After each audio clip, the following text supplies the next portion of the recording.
We finna give them 3. Oh yeah, I think We so. finna give them 3. All right, 3 keys to the win. The boys got Georgia. I made up 3 for Georgia as well. I'm going to take the Alabama keys to the win. Who wants to go first? I'll go first. 3 keys to the win for Georgia. Key number 3, finish with 6 in the red zone. I think points aren't necessarily going to be at a premium in this football game, but I don't think you can settle. I don't think you can settle for a field goal in this football game, considering just how aggressive and just how quickly Alabama can score. Number 2, you have to answer the explosives. You have to answer their explosives. When they hit you with a shot, we either got to answer with a score or we got to answer with an explosives of our own. The thing about explosives, they don't just flip the field immediately, but it's no different than a dunk in a high school auditorium. When somebody dunks in a high school football game, or high school basketball game, how much does the momentum change? A lot. A lot. That's the exact same thing that happens when an 80-yard touchdown gets hit. The momentum in the stadium, no matter the score, goes through the roof. It's exciting. It gets the people going. We got to answer the explosives. Number 1, get him on the ground. Notice I didn't talk about spying. Notice I didn't talk about rushing lanes. Just get the dude on the ground. However, whenever you get number 4 on the ground, got to tackle him when you have an opportunity. Can't have missed tackles on number 4. 1 missed tackle, 45 yards immediately. I like it. Get him on the ground. We'll give you 3. Oh, get that boy 3. What do you got for me?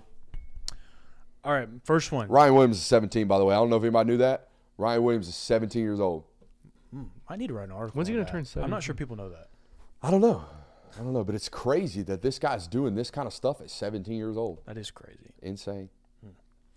Number 1 for me, take away one of the rushing attacks. I mean, 17. Dude. Whether it be Jalen Milroe, Jam Miller, Justice Haynes, I think it's either going to have to be Jalen Milroe or Jam Miller. I would say those 2 guys. I don't think you can't take away both of them. I feel like that's putting way too much stress on their defense. I think Alabama's offense is too good for you to be able to do that. Take away one of them. Preferably, it would be Jalen Milroe, because if you eliminate that one, that kind of makes life easier on you as a defense. But you got to eliminate one of them. And I think you got to kind of find a way to make it a little bit lopsided in your favor defensively. One way to do that, I think, is eliminating one of the rushing attacks. Number 2, win on second down. This is for both defense and offense. Alabama's converting over 50% of the time on third down as an offense. Opponents are converting less than 20% of the time on third down against them. So they are really good on third down on both sides of the football. So what I mean by win on second down, if you got it second and 5 on offense, go ahead and get that first down. Don't you dare flirt with too many third downs against this against this Alabama defense. And as a defense, get some TFLs mixed in there on second down. Make it 3rd and long and put it in your favor, because they are converting at a very high rate. Get them off the football field. Make sure you stay on the football field. And then the last one, find the hot hand early and stick with it. If Trevor Etienne is cooking, give that man the rock, let him eat. If it's Dylan Bell, if it's Dominic Lovett, if Colby Young's having his breakout game, whoever it is, find your hot hand, deal with it, cook with it, move on forward with it. I think that's an avenue for them to win this football game. Hey, that boy Jay Will. Give him 3. What do you got for us, Curb? All right, I got an OLI first. Oh, Bend, don't break on defense. Alabama is going to get explosive plays. You can limit them the best you can. They're still going to happen. This offense is predicated on that, and they have too many talented players to not get one. But you can tackle the guy before they get in the end zone and stand tall in the red zone. That's going to be one of the most important things. If you can force Alabama to 3, sometimes 0, keep them from getting 6 on you, like Brooks said, get 6 when you're on offense, I think that's going to be one of the main factors. All right, number 1, make your layups. At some point in this game, Arian Smith is going to be running down the field wide open. Dom Lovett's going to be on a deep cross. You're going to have to make those throws. If you do not complete those, you're probably not going to win this game. You have to make the layups, the easy throws, the bombs that have to have a 100% hit rate on those.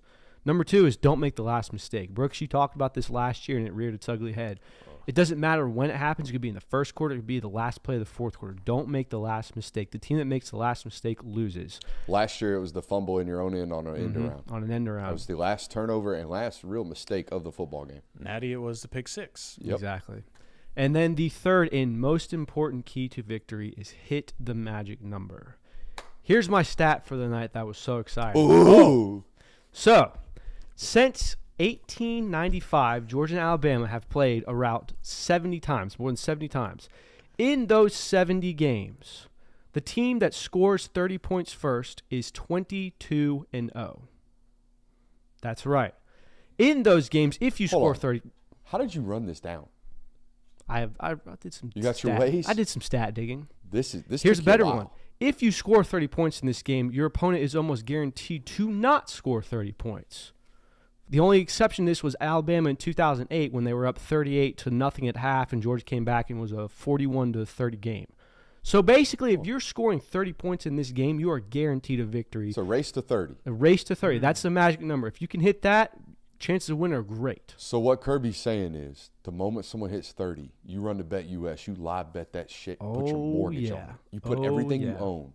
Just kidding. Don't do that. Do it. But The stat is fact. I was shocked like by that. 22-0, first team to 30. Yep.